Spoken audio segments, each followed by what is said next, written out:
কারোর স্বামী মারা গেলে সে নারীর করণীয় কী, এ বিষয়ে আমাদের সমাজে অনেক কুসংস্কার আছে, অনেক ভুল বিশ্বাস আছে।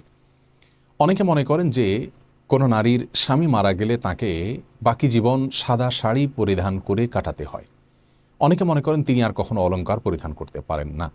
আসলে ইসলাম শরীয়তে এই বিষয়ে কি বলা আছে, আজ আমরা সে বিষয়ে কথা বলবো ইনশাআল্লাহ বিদিনিল্লাহ। প্রিয় দর্শক, এ বিষয়ে মৌলিকভাবে আমরা নির্দেশনা পাই কোরআন কারীমের সূরা বাকারার 234 নম্বর আয়াতে।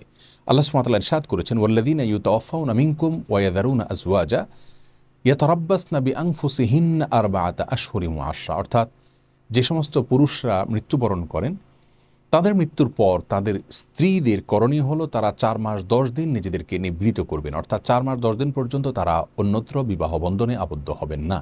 আর যদি তাদের গর্ভে কোনো সন্তান থাকে তাহলে সন্তান ভূমিষ্ঠ হওয়া পর্যন্ত তারা এই অপেক্ষাটা করতে হবে।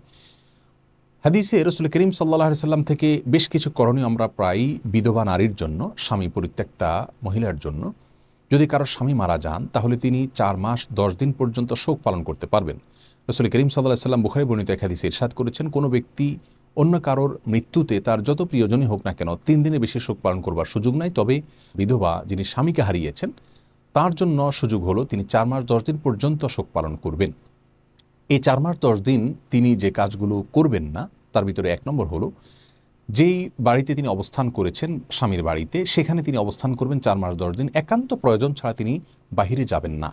কথার কথা তার চিকিৎসার প্রয়োজন অথবা একান্ত কোনো প্রয়োজন দেখা দিয়েছে যার কারণে তিনি বাহিরে যেতে পারবেন, কিন্তু সাধারণ কোনো কাজে অথবা একান্ত প্রয়োজন ছাড়া তিনি বাহিরে যাবেন না, বরং সে বাসায় তিনি অবস্থান করবেন। বাসায় অবস্থান করা মানে এই নয় যে একটি কক্ষে তাকে বসে থাকতে হবে, বরং তার বাড়ির ভেতরে তিনি অবস্থান করবেন। এটা হলো তার প্রথম করণীয়। সেই সাথে এই সময়ের ভিতরে তিনি কারোর সঙ্গে বিবাহ বন্ধনে আবদ্ধ হতে পারবেন না। দ্বিতীয় যে করণীয় তার জন্য রয়েছে সেটা হলো যে তিনি কোনো সুন্দর পোশাক আশাক বা সাজগোজ করা বলতে আমরা যেটা বুঝি সেটা তিনি করবেন না। স্বাভাবিক কাপড় চোপড় পরবেন, সাদা কালার কাপড় চোপড় পরতে হবে এমন কোনো বাধ্যবাধকতা নেই। তিনি সাধারণ কাপড় চোপড় পরবেন। বিশেষভাবে সাজগোজ করা বলতে যেটাকে আমরা বুঝি সেরকম কাপড় চোপড় তিনি পরবেন না এবং সেরকম সাজগোজও তিনি করবেন না। তবে সাধারণ যে সমস্ত প্রসাধনী একজন মানুষের সাধারণ সময়ে তিনি ব্যবহার করে থাকেন সেগুলো তিনি ব্যবহার করতে পারবেন। তৃতীয়ত হলো তিনি অলংকার পরিধান করবেন না, এবং এ বিষয়ে একটি হাদিসে রাসূল করিম সাল্লাল্লাহু আলাইহি সাল্লাম পরিষ্কারভাবে বলেছেন, যেটি আবু দাউদে বর্ণিত হয়েছে, উম্মে সালমা রাদিয়াল্লাহু তাআলা বর্ণনা করেছেন। তার মধ্যে এটিও রয়েছে যে তিনি অলংকার ব্যবহার করবেন না, এমনকি আংটিও যদি পরিধানে থাকে সেটাও তিনি খুলে রাখবেন। সেই সাথে তার আরেকটি বিষয় তার লক্ষ্য করতে হবে, তা হলো তিনি কোনো প্রকার সুগন্ধি ব্যবহার করবেন না, সুরমা ব্যবহার করবেন না, বা যেটাকে সাজগোজ করা বলতে আমরা বুঝি এরকম কোনো কিছু করবেন না। তাহলে মৌলিকভাবে 4 মাস 10 দিনের ভিতরে তিনি অন্যত্র বিবাহ বন্ধনে আবদ্ধ হবেন না। নিজে সে বাড়িতে অবস্থান করবেন, সেখানে অবস্থান করাটা তার জন্য যদি কোনো কারণে জটিল হয় তাহলে অন্য কোথাও অবস্থান করবেন, কিন্তু সেখানে অবস্থান করবেন, একান্ত প্রয়োজন ছাড়া বাহিরে যাবেন না এবং রূপচর্চা করবেন না। সাধারণ কাপড় চোপড় পরবেন, বিশেষ কাপড় চোপড় যেগুলো কোথাও যেতে পরিধান করা হয় এরকম কোনো কাপড় চোপড় পরবেন না।